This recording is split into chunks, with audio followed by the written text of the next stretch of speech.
Roswaal L Mathers is the lord of the Roswaal Mansion, Margrave of the Mathers territory, and the Dragon Kingdom of Lugnika's court mage. In actuality, though, he has been possessed by the soul of his ancestor, Roswaal L Mathers, since he was 14 years old. He is one of the main supporting characters of Ray Zero, as well as the true antagonist of Arc 1 and Arc 4. Although supporting Amelia's quest for the throne, he was actually using her, Subaru, and Ram for his own goals, which involved killing the divine dragon and resurrecting his mentor. However, in Arc 4, he made a bet with Subaru and subsequently lost, forcing him to truly support Amelia, though he hasn't given up on his ambitions. Roswaal L Mathers was born into the Mathers family, a noble house active within the Dragon Kingdom of Lugnica. The wealthy family owned, governed, and occupied large portions of populated land in the northeast region of the nation. The era in which Roswaal was born into had a distinct ignorance regarding magic, which was unfortunate for Mathers, who possessed incredible latent magical talent. In his youth, Roswaal became known for his magical potency, although he struggled to comprehend the power within him. At a certain point he began suffering inexplicable, burning sensations that would last for hours or even days and could not be explained by any doctor. As he tended to thrash and moan during these random moments of pain, no one ever dared comfort the boy. In fact, his family considered him a burden because of his unexplainable condition. As time went on, Mathers became more accustomed to the pain to the point that he could behave normally, whilst under the burning sensation. One day, when Roswaal felt that the pain was on its way, Roswaal rushed to his room to have some privacy. However, upon entry he discovered a beautiful white-haired woman sitting on his bed in black clothes. The woman stood up and approached Roswaal as she praised him for his capability to resist his pain. Just then, a jab of pain struck Roswaal, causing him to vomit onto himself and the woman. Feeling shame at what he had done, Roswaal tried to apologize to the woman. However, she approached him before he could utter his words and kissed him on the lips. After holding the kiss for a few seconds, the woman backed away, and explained that she had extracted the magical energy in his body, as the excess energy within his body was poisoning him. From the woman, Roswaal learned that mages with high quantities of magical energy in their bodies were susceptible to great pains, and even death if they didn't get rid of the excess magic their bodies absorbed. The way to do this was to either use magic on a regular basis or release a large quantity of magic at once. The woman explained she knew this because she had suffered similar problems in her childhood. After breaking into tears because someone finally understood him, Roswaal asked the woman her name.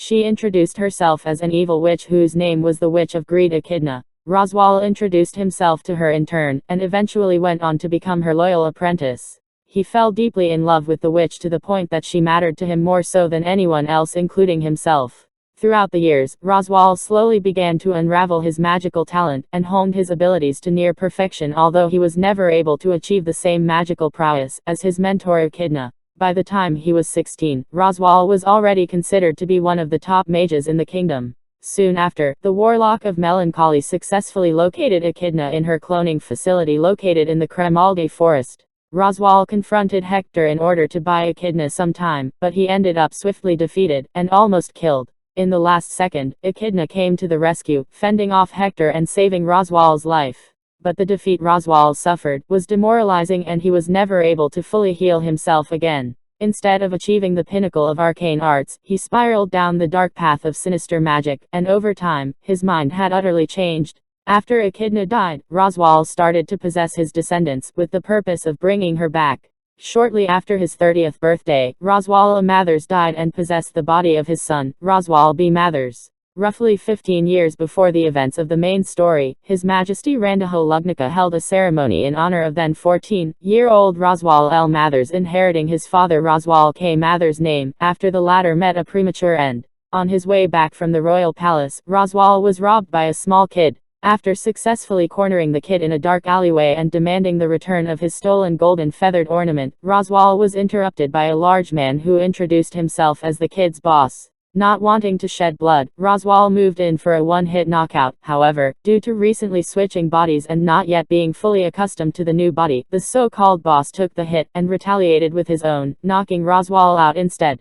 Upon waking up, Roswaal quickly noticed a man standing next to him. He introduced himself as Russell Fellow and explains that Roswaal was likely mugged by the Brotherhood, an organization running rampart in the capital, stealing from the rich and demanding rights and equality for the poor. After teaming up with Russell and starting their search for the stolen ornament, Roswaal and Russell soon stumble across a 5-year-old boy who urged them not to continue down the street as his father is currently working. Sensing the boy's peculiarity and noticing something's off, the pair complied to the boy's request, asking the boy who his father is, to which the child states it's Heinkel Astria. After Heinkel's business with Marcos, Heinkel's work was trying to convince Marcos Gildark to rejoin the Royal Army. Roswaal interjects, starting a banter with Marcos, which quickly turns into a fist fight. After both giving their all, Marcos finally surrenders and admits defeat, to which Roswaal doesn't take too happily, demanding the continuation of their fight as he could not accept his given victory. It is only after Russell interjects that Roswaal dropped the lust for battle. After further debate, Marcos calls the young boy who robbed Roswaal a couple of hours ago, demanding him to return the stolen badge and apologize, to which the boy Bell reluctantly complies. Roswaal, Russell and Marcos then discuss Marcos' involvement with the Brotherhood, asking him why he abandoned the Royal Knights. It is only after Marcos states that he's repulsed by the class discrimination, that Roswaal smirks and requests Marcos to be his accomplice. Not long after, Roswaal arranged a meeting between 5 highest-ranking members of both the Brotherhood and the Golden Wing, urging the two factions to form an alliance under Roswaal's supervision, as he, too, wants to make a change in the kingdom, just like the two factions. After a bit of discussing things through, they agree and form an alliance.